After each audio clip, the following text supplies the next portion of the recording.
Senhor presidente, senador Paulo Paim, senhores senadores e senadoras,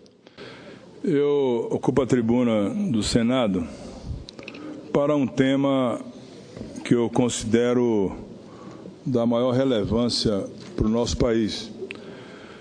Na Comissão de Meio Ambiente, de Fiscalização e Controle e Defesa do Consumidor, nós tomamos a iniciativa, senhor presidente, de constituir uma subcomissão temporária de acompanhamento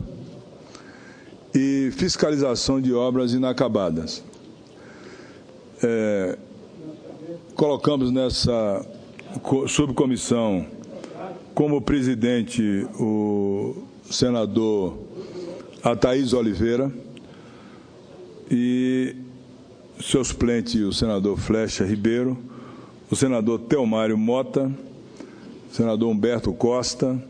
o senador Valdir Raupp, o senador Zé Medeiros também está nessa subcomissão de obras inacabadas, o senador Roberto Rocha e o senador Eduardo Amorim. Nós, do Estado da Bahia, temos um levantamento feito de obras do governo federal que foram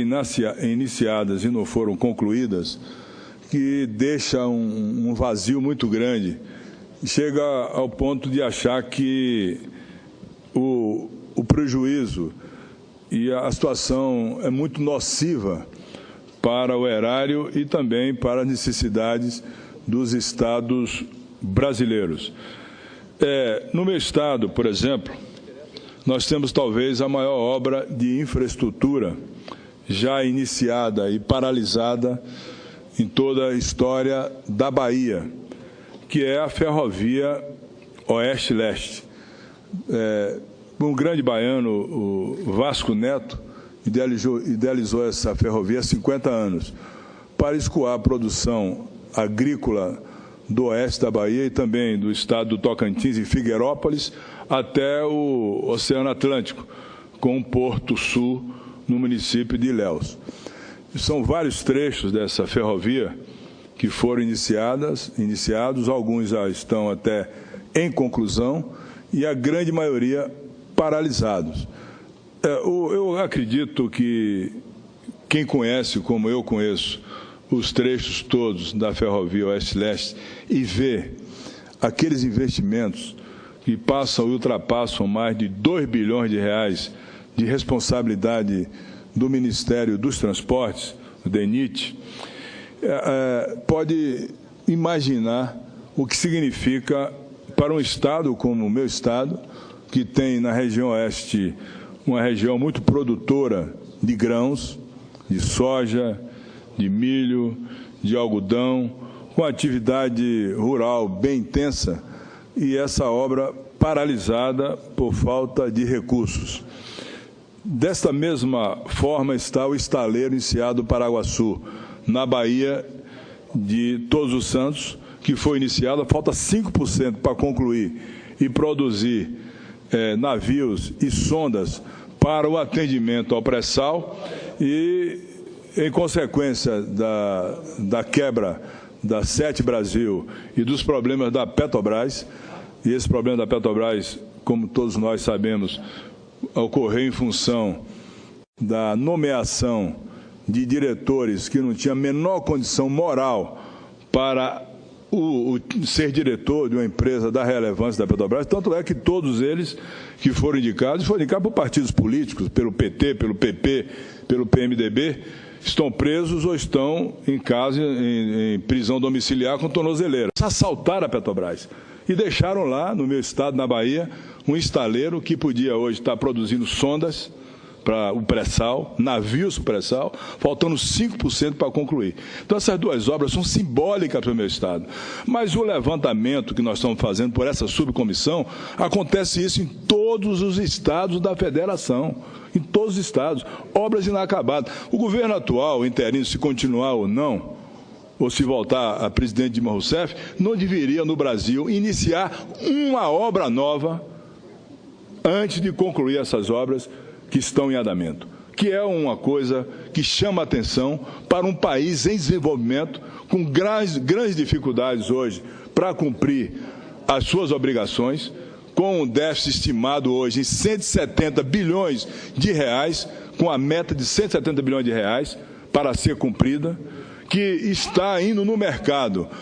pegar recursos, pegar dinheiro emprestado na agiotagem oficial para financiamento das suas atividades, pagamento da folha, para o financiamento da estrutura organizacional,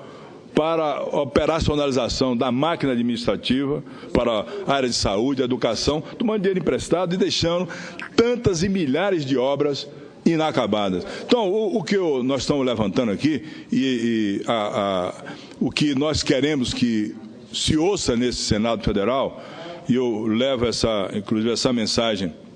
para todos os senadores e senadoras, e vou levar isso pessoalmente ao presidente do Senado, Renan Calheiro, é que o presidente ou os ministros chamem os governadores de cada estado brasileiro. Vossa Excelência é do estado do Rio Grande do Sul, deve ter obra inacabada no Rio Grande do Sul,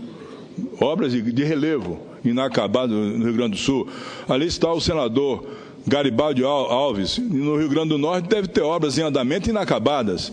como tem no Rio de Janeiro, como tem em outros estados da Federação. Então, o que nós vamos levantar com essa subcomissão de obra inacabada é identificar cada obra de importância para a infraestrutura, para a área de saúde, para a educação, para todos esses serviços que são fundamentais para a vida do povo brasileiro, e levar como prioridade para a conclusão dessas obras, não iniciando absolutamente nenhuma grande obra agora, sem antes concluir essas obras. Ou seja, a prioridade será direcionar os poucos recursos que existem no orçamento para a infraestrutura na conclusão das obras inacabadas no nosso país. E, como eu falei, na Bahia tem duas obras muito importantes que precisam ser concluídas, e eu vejo dificuldades para a conclusão dessas obras. Outra coisa que quero chamar a atenção, senhor presidente, aqui do Senado Federal, é que, em conversa hoje com o presidente do Senado, nós levantamos a necessidade de se reativar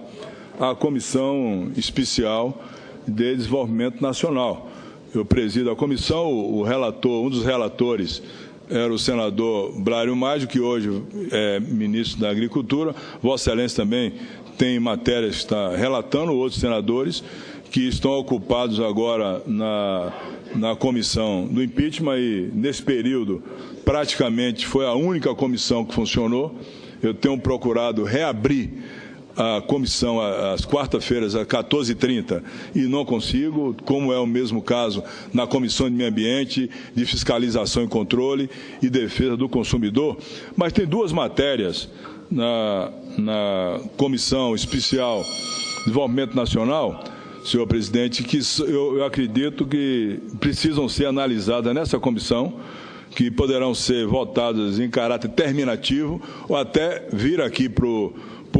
plenário do Senado Federal para ser apreciadas. Uma delas eu acho importante para o momento atual, que é a modificação da Lei 8.066/93, que é a lei que define as licitações, e é uma lei de 1993, portanto, nós temos 23 anos e ela precisa ser modificada em alguns aspectos, até porque favorece muito mais quem vai vender o Estado do que o Estado comprar, e bem comprado, por um preço de mercado. Então, essa modificação é importante que se faça agora, e a outra é a modificação da legislação que rege atualmente as agências de regulação federais. Nesse quesito das agências federais, eu defendo que na modificação se dê e se devolva autonomia aos estados brasileiros, que eles possam ter as suas agências para regular, para fiscalizar. Não pode, por exemplo, na situação que está vivendo o Brasil hoje,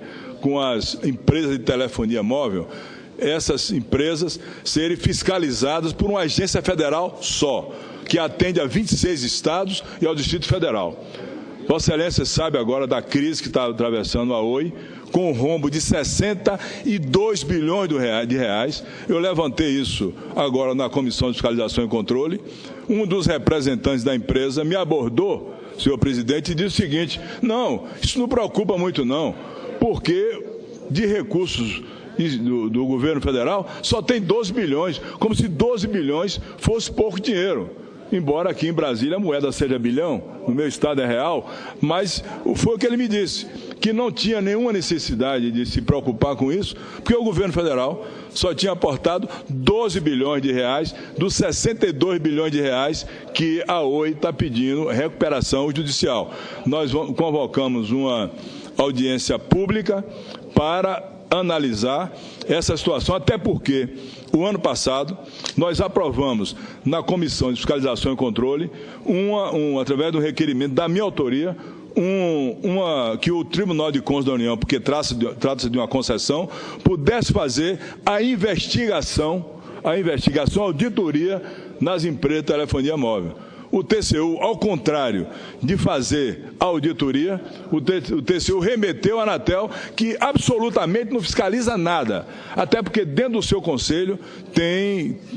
conselheiros egressos das próprias empresas que prestam serviço, de todas elas. É quase praticamente um conluio que existe dentro desses conselhos, nas agências reguladoras, e nós precisamos modificar essa legislação imediatamente para defender o consumidor brasileiro dessas coxas que está acontecendo através das empresas de regulação. Portanto, eu trago aqui essa mensagem,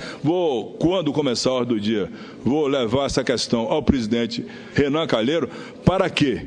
se tome a providência, primeiro, para concluir as obras inacabadas do nosso país, do meu estado, como citei aqui a Ferrovia Oeste-Leste e também o estaleiro inicial do Paraguaçu, como existe em outros estados da federação. Segundo,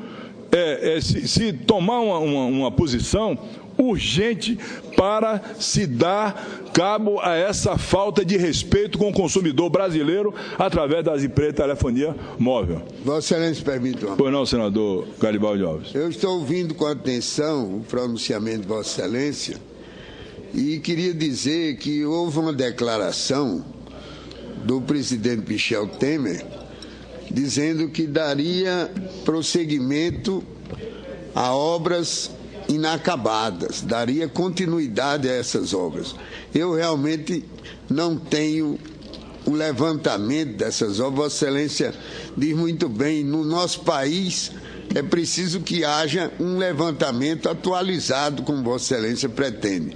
Mas a declaração do presidente não deixa de nos animar nesse rumo que está sendo traçado por Vossa Excelência. Pois não, eu incorporo a Vossa Excelência meu pronunciamento, senhor presidente, e espero que a partir do Senado Federal, e farei essa provocação ao presidente Renan Calheiro, para que possa sair do Senado Federal essa decisão da conclusão das obras inacabadas no nosso país. Creio que as obras de Estado, de relevância do Estado, deverão serem enumeradas pelos governadores de cada estado do país, e as obras nos municípios devem ser provocadas e identificadas pelos ministros das pastas. Por exemplo, no caso da educação, as escolas,